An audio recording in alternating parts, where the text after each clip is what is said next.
Hello there, and welcome to another episode of ROCKO Reviews.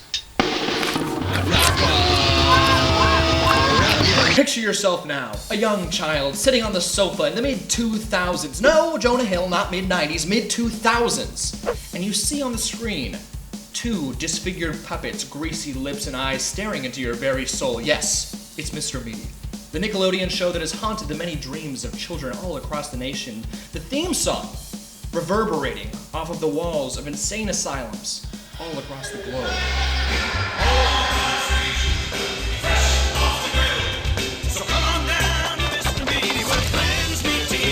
Meat! Who could forget?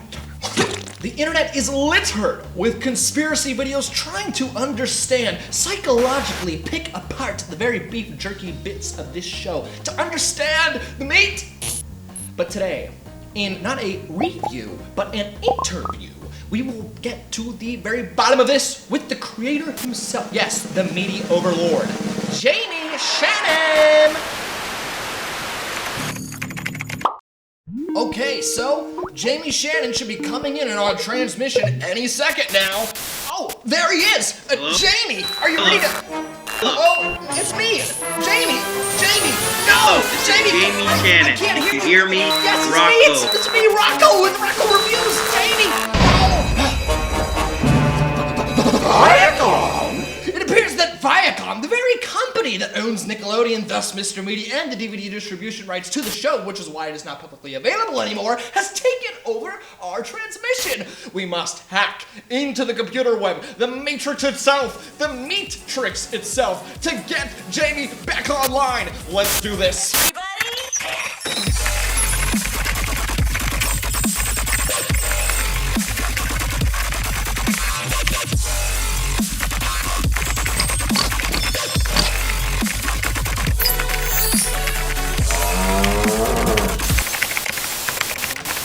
ROCKO.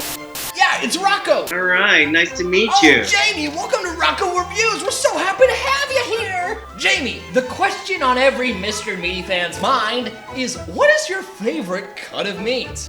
Oh well, jeez. You know, I'm a real turkey lover. Now, Jamie, I want to tell you a story about the first time I saw Mr. Meaty.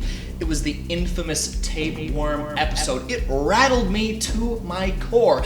And after watching it, every time I would hear that Mr. Meaty theme song come on, it was instantly a mad dash for the remote. I must have broken world records, Jamie, to turn off that dreaded portal from hell that broadcasted your show, Mr. Meaty.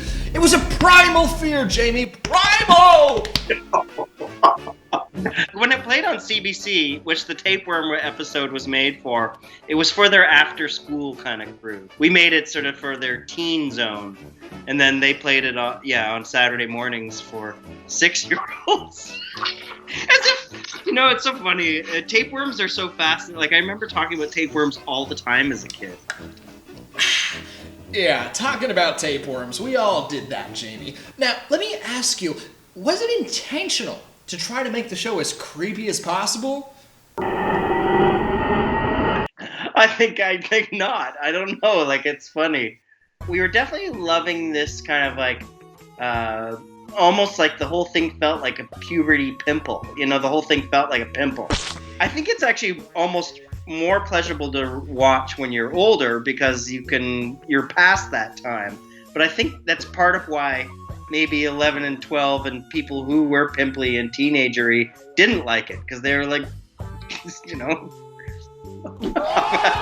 it was definitely making fun of being a teenager. Well, there's nothing more horrifying than puberty. There is nothing more. There's nothing more horrifying. Now, despite your best efforts to make the show not absolutely horrifying, it's clear that there were some episodes that were influenced by classic horror films. Yeah, exactly. We did, Exorcist, and then Park Arena, I referenced American Werewolf in London. Yeah, I studied shot for shot that one scene, so I kind of imitated the scene from American Werewolf in London. Jamie, there's nothing I hate more than canned meat, but can you tell me how Mr. Meaty got canceled? There was like a lot of that negative style review. But I think it was also early internet, so I think there was a bit of a misunderstanding that if people are complaining about something, it doesn't mean they necessarily don't like it. I think now we know that, negative attention is almost better than good attention. So if they had kind of rolled with it, I bet you they could have had a bigger hit on their hands. Jamie, please be brutally honest with me. How did you handle the grief, the loss, the network television show on Nickelodeon of all places? Was it hard? It was so busy during those years. I was fine. I was fine. I would love to see a rated R or X movie from you one day. Could you make a film that is truly and utterly disturbing? I would. Yes, I would. I think I could make a very, very scary film. And I think I might just one day. You know what the amazing thing is, that whole B-movie culture is they're the nicest people in the world. If people are more aware of the darker side and they're kind of like more into exploring their dark side, there's a humanity that comes from that, I guess. You go to a children's television market or festival, and everybody's like, hi, how are you, hi. And then any kind of darkness, they're just ignoring it, so it just comes in kind of weird ways around the corner. Now, I know that Viacom has a vice grip on the full episodes of Mr. Meaty. You know what's funny? I didn't even have a copy of it, so I ended up purchasing my own bootleg of it, because there's only a few on YouTube. I know none of my best ones are even out there. I wish Nickelodeon would put out a DVD or re-release it, or because there's some masterpieces, especially in the second season. I just want people to see them. Blast you, Viacom. Well, Jamie, when the independent revolution does come, and the independence of the art world come from the ground up, hands raising like an army of the undead coming back to life, we will raid. Yes, we will raid Viacom's headquarters in Los Angeles, California, and we will bring it down, crumbling to the ground, and out of the ashes we will rise with the tablet of truth, which will be Mr. Meaty Season 2. Well, thanks, Jamie. We really appreciate having you on ROCKO Reviews today. Glad to be here. Thank you, Rocco. It's nice to meet you. I've seen your stuff a little bit here and there, and you're a very inspired guy. You're doing good stuff. You've heard my stuff? Maybe I am actually going viral. I've been working very hard for this moment. All right. Good luck. Bad taste. Hey, bye, Jamie. Bye. Okay, it seems our transmission has just cut out. But that's all for today's episode of ROCKO Reviews. Thank you so much for tuning in today. Hey, make sure to check out Jamie Shannon's social media. Support the man and what he's doing. He's not just some old dog. He is up to no good today. And make sure to check out our social medias as well, because who knows, maybe this video will go viral and tons of people will see it and I will finally get famous!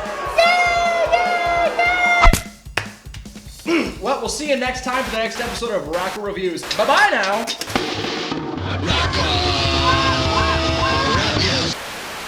We're gonna keep it in bad taste.